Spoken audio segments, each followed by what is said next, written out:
राधे राधे। कैसे हो आप? सब अच्छे होंगे। तो आज का ब्लॉग शुरू करते हैं मॉर्निंग वॉक से। सुबह उठकर मैं आ गई हूँ पार्क में घूमने के लिए। सुबह जल्दी उठना और मॉर्निंग वॉक करना सेहत के लिए बहुत अच्छा होता है। मुझे थायराइड है तो इसीलिए मैं सुबह सुबह उठकर आ गई थी मॉर्निंग वॉक के लिए, और बहुत दिनों बाद मैं आई हूँ आज मॉर्निंग वॉक के लिए। तो मैं आपके साथ अपनी फिर से एक बार जर्नी शुरू कर रही हूँ यूट्यूब की। आपके बिना मैं आगे नहीं बढ़ सकती, तो आप मुझे सपोर्ट करें। और यहाँ बच्चे खेल रहे हैं, बड़े बुजुर्ग बैठकर एक्सरसाइज कर रहे हैं, और पार्क में आने से अच्छा फील होता है। सुबह सुबह घूमना सेहत के लिए भी बहुत ही अच्छा होता है। और मैं यहाँ घूमकर धीरे धीरे वीडियो भी बना रही थी। मैंने सोचा क्यों ना मैं आपको अपनी ये वीडियो शेयर करूं। और ये देखिए, अब मैं थोड़ी देर में बैठकर अब करूंगी अनुलोम विलोम कपालभाति। थोड़ी देर अच्छा होता है, मन को शांति मिलती है। ये देखिए, और आप सब भी सुबह जल्दी उठ के मॉर्निंग वॉक जाया करें। और मेडिटेशन और मॉर्निंग वॉक करने से हमारे बहुत सारी बीमारियां दूर होती हैं, और हमें स्ट्रोंगनेस मिलती है, और हमारी एनर्जी शाम तक बनी रहती है बहुत अच्छी। और उसके बाद मैं आ गई हूँ घर, और मॉर्निंग वॉक करने के बाद जब मैं घर आई तो अभी बच्चे सोए हुए थे। और ये देखिए, उसके बाद यहाँ मैंने अब ले लिया है पानी गर्म करने के लिए बर्तन। और यहाँ मैं मॉर्निंग वॉक कर कर आई हूँ तो पसीना आ गया है, तो आते ही हम ठंडा पानी नहीं पी सकते। इससे हम बीमार भी हो जाते हैं और हमारे शरीर की एनर्जी भी डाउन होती है। और आने के बाद यहाँ मैं पीऊँगी अब एक गिलास गर्म पानी। मतलब हल्का गुनगुना भी पी सकते हो आप, थोड़ा तेज़ भी पी सकते हो, या आपकी बॉडी के ऊपर, मतलब आप कौन सा या किस तरह का पानी सूट करता है उस तरह से आप पी सकते हो, ज़्यादा तेज़ भी और हल्का भी। उसके बाद मैं ले लूँगी थायराइड की गोली, ये देखिए। और फिर मैं आपके साथ शेयर करूँगी अपनी दिन भर की वीडियो कि मैं आज दिन भर में क्या क्या करूँगी। और आपके सपोर्ट के बिना मैं आगे नहीं बढ़ सकती, इसीलिए आप मेरे चैनल को सब्सक्राइब भी करें, वीडियो को लाइक और शेयर भी करें। और कौन कौन है जो सुबह उठने के बाद चाय पीता है? मुझे तो उठने के बाद ज़रूर तेज़ मीठे की एक कप चाय चाहिए ही चाहिए। तो यहाँ मैंने अपने लिए बना लिया एक कप चाय तेज़ मीठे वाली। अब उसे पीकर मैं थोड़ी देर बाद नहा लूँ, मैं करूँगी पूजा। और ये देखिए, यहाँ मैंने अपने लड्डू गोपाल को बैठा लिया है ठंडे ठंडे पानी में, और करा दूँगी अब बिहारी जी को ठंडे ठंडे पानी से स्नान।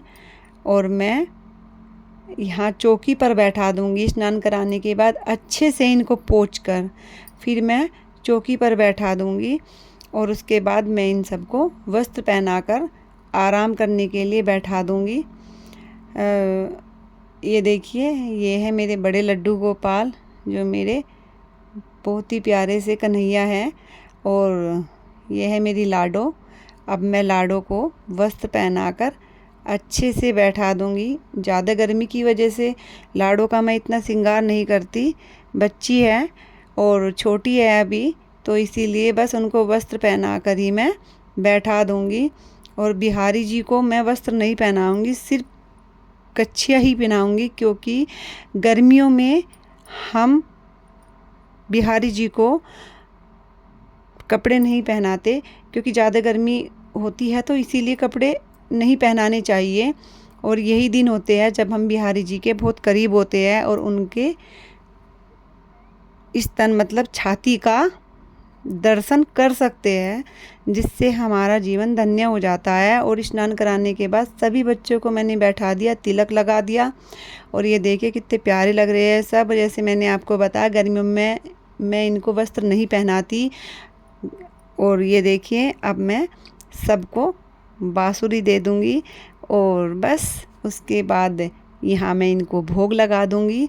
और अभी तो ज़्यादा गर्मी पड़ रही है, तो ज़्यादा गर्मी पड़ने की वजह से मैं इनको ठंडे ठंडे पानी में केवड़ा डाल देती हूँ और गंगा जल डालकर ही स्नान कराती हूँ, क्योंकि केवड़ा ठंडा होता है।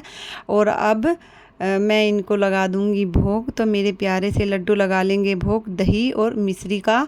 और यहाँ मैंने एक गिलासी में रख दिया है पानी और एक तरफ रख दिया है मैंने दही और मिश्री। अब मैं कर लूँगी खाने की तैयारी। तो आज मैं खाने में बनाऊँगी नाले का साग।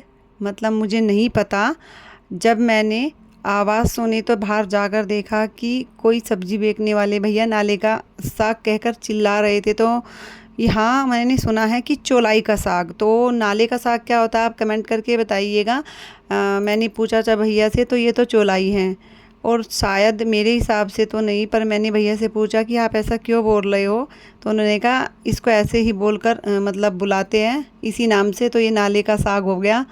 मतलब मेरी समझ में उनकी बात नहीं आई। मतलब कहते हैं कि गर्मियों का भी साग होता है चौलाई वाला साग। तो यहाँ मैंने पालक चौलाई नाले का साग, मतलब ये मैंने अच्छे से लेकर धोकर साफ़ कर लिया है। और साफ़ करने के बाद अच्छे से मैं कट कर लूँगी। आज मैं बनाऊँगी साग। मतलब गर्मियों में जो साग बनता है वो चौलाई का बनता है और चौलाई ठंडी होती है और पेट में भी बड़ा आराम मिलता है इसका साग खाने के बाद। और मैंने कपड़े भी धो दिए। साग काटने के बाद मैंने कपड़े धोकर सुखा दिए। अब बड़ी बेटी को पीनी है चाय, तो ये आ गई है किचन में।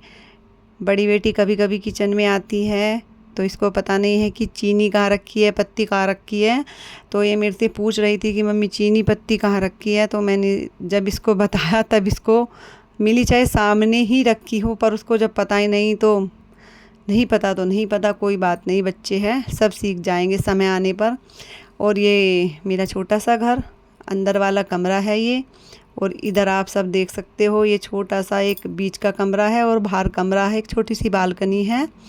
और ये है मेरी प्यारी सी किचन भी आपने देखी हुई है। तो मैंने साग कट कर लिया है। अब उसके बाद मैं कर लूँगी ढोकले का नाश्ता।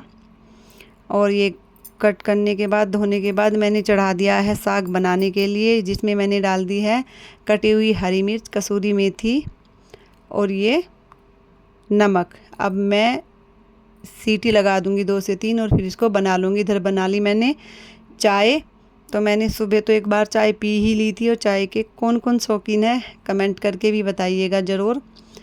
और ये देखिए अब छोटी बेटी भी कर रही है नाश्ता। तो यहाँ आज हमने किया ढोकले का नाश्ता, ढोकला खांडवी, बस इसी का हमने नाश्ता किया। उधर मेरा साग बनकर तैयार है और मैं कुकर को खोलकर अच्छे से ब्लेंडर से इसको पीस लूँगी। ये देखिए, और मैं ब्लेंडर से पीसने के बाद इसको उबलने के लिए रख दूँगी। उसके बाद आप देख सकते हो उबालने के लिए रखने के बाद साग, क्योंकि फिर और बहुत से काम होते हैं किचन के अंदर। तो मैं हाँ इधर लगा लूँगी, आटा गूँथ लूँगी रोटियों के लिए। तो मैंने गेहूं का आटा, उसमें 2 चम्मच बेसन डालकर आटा लगाया है। और साग में भी मैंने 2 चम्मच बेसन डालकर, जैसे सर्दियों में हम मक्के का आटा डालकर आलन लगाते हैं, ऐसे ही गर्मियों में हम बेसन डालकर आलन लगाते हैं। तो यहाँ मैंने साग भी बना दिया है और मैं इसमें बनने के बाद तड़का लगा दूंगी और एक तरफ बना लूँगी अब मैं रोटियां, क्योंकि मेरे पति जाएंगे ड्यूटी और उनके लिए लगा दूंगी मैं थाली। इधर है अचार की मिर्च, साग और मट्ठा। और अब मैं उनकी थाली लगाकर उन्हें खाना खाने के लिए दे दूंगी। खाना खाने के बाद वो जाएंगे ड्यूटी। अब दिन भर के ढेर सारे काम करने के बाद इतना स्वादिष्ट खाना अगर मिल जाए तो बात ही क्या है। और मुझे तो खाने का बहुत ही शौक़ है और उससे भी ज़्यादा बनाने का है।